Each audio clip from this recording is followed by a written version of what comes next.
Hi, this is Nolan from Benchmark, and in today's video, I'm going to be showing you how to set up your Nano 7 network rover using an internal SIM card. So I've already thrown the SIM card in my receiver, it's booted up, and what I'm going to do in Field Genius here is click on Select Instrument on the left side of the menu.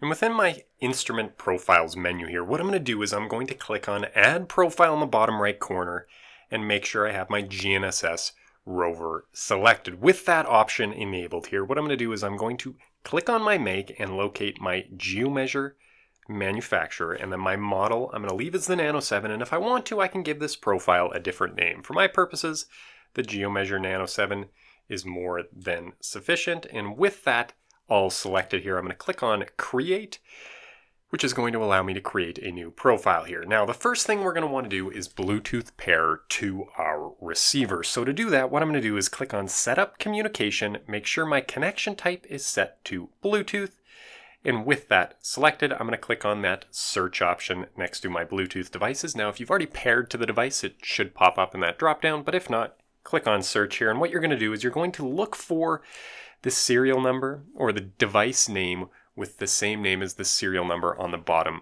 of your receiver. In my case, I know mine ends in this 202 here, so I'm going to select it, and once I'm back on my communication menu here, click on Connect in the bottom right corner. With that enabled, it's going to allow me to initialize a Bluetooth connection and continue with my setup here. Now, the next step I'm going to do is click on Setup Corrections. Now, as I said, I'm going to be doing a network rover with a SIM card, so I'm going to make sure RTK via internet is selected here, and the first step is to go into Setup Internet. Now, I'm not using data collector internet, which would be a hotspot or Wi-Fi source, so I'm going to switch this over to GNSS Mobile as I have the SIM card inside of my receiver and not inside my data collector. Now, the APN is going to be dependent on your carrier, so if you're looking at AT&T or Bell or Telus, Rogers, T-Mobile, whatever it may be, you're going to want to find their specific APN settings, and if you need a hand with that, don't hesitate to reach out to us. But what I'm going to do is I'm using a DAC SIM card, so my APN is fortunately just DAC.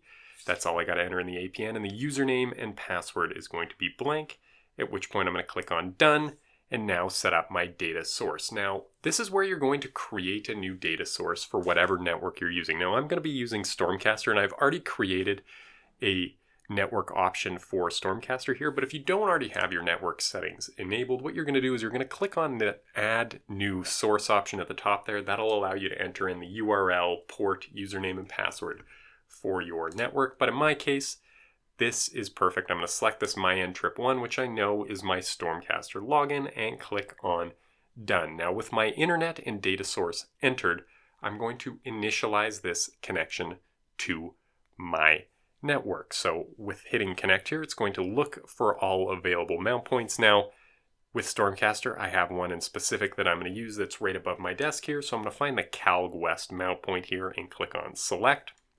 You're going to want to find a mount point that is best for your device. Most of the time, if you're using GeoMeasure equipment, you're going to want to find that RTCM3 MSM or RTCM 3 or 2 option that's available. That's going to be the one that works the best, and you're going to want to find the newest version of RTCM if it's available. Now, with that selected here, what I'm going to do is I'm going to get prompted to confirm my selected mount point. In my case, I am going to be using Calg West, so I'm all fine with that, and my correction format right now is set to RTCM 2. I'm going to flip that over to RTCM 3, and then leave my NMEA required as no. Now, your NMEA required will probably be whatever the default is on the network. If you're using a VRS, though, you're going to want to make sure that is selected as yes. And with those options set, I'm going to click on Confirm in the bottom right corner. And if all has gone successfully, you should see the receiver, the radio light starting to blink. And in my case, you can already see at the top of the screen there, it says Solution RTK Float. If you don't see that, you might not have connected to the network, but kind of give it 30 seconds to a couple of minutes just to make sure that it has enough time to kind of initialize the SIM card and properly connect. Now, the next step here is going to be to set up our antenna height. So I'm going to select that one. My measured height came in at 1.8 meters. Now, I measured to the bottom of the antenna mount. There's a couple of different options here. There's also the ability to measure to the slant height mark. I'll link to in the top right corner a video where David shows you how to properly measure your HI. Make sure you choose the right option for where you're measuring, or you're going to get some wonky results and it's going to be pretty difficult to calibrate your tilt sensor. But in my case, I'm all good to proceed here, so I'm going to click on OK. And then I have two final steps left here. One is to set my tolerance, and the other is to set my tilt sensor. The first one here, tolerance, I'm just going to use the default RTK fixed topo. You can edit these tolerances to be however you like, but in my case, this topo one is perfect, so I'm going to click on OK. And finally set up my tilt correction. You can see right now it is disabled, so if I click on enable there, I'm now going to be able to use it.